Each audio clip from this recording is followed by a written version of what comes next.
بأن مصر فيها مشاكل ولن تحل، فهذا الأمر كله أنا بقول يا رب يا رب نكون زي العراق وسوريا يا رب. سياسي وغباء ديني. أحببت أن أطمئنكم أن إخوانكم في أماكن متعددة من القاهرة في اجتماعات مثلكم تماما في أماكن معروفة ومنتظرون ساعة الصفر. ساعة الصفر دي هيخرج فيها الإخوان المسلمين كلهم يدمروا كل حاجة. في مئات الآلاف مرابطين في 10 أماكن في القاهرة. اعرف لو كل واحد من دول، لو كل 10، لو كل واحد من 10 فجر نفسه، هتلاقي الجموع دي كلها هتفجر مصر.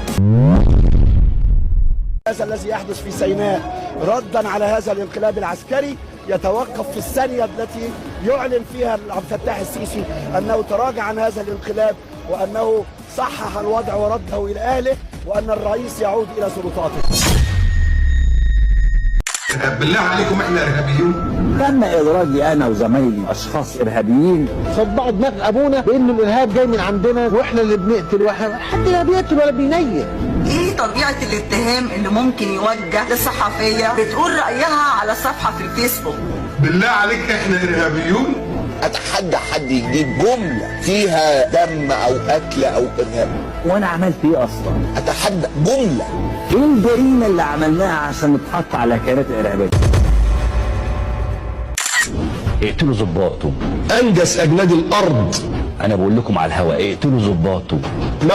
موت اللي تقدر عليه تموت. المجندين والظباط دول مش بني آدمين، دول كفرة.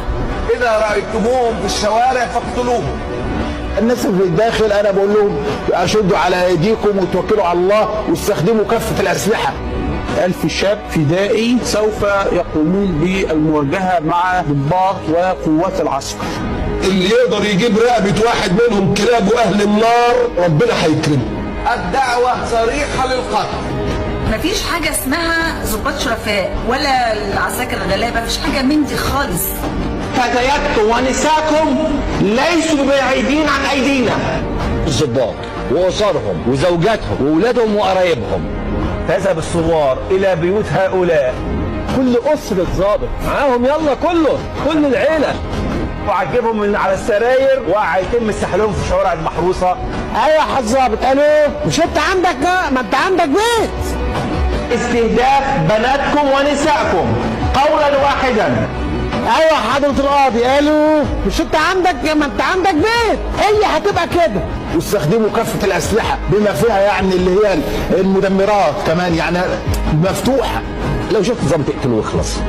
هيتقتل وهيتضرب وهيتسحل. اخواننا المجاهدين في سيناء نشجعهم ونساعدهم، اي امداد لوجستي ليهم نعمله. بالله عليك احنا ارهابيون؟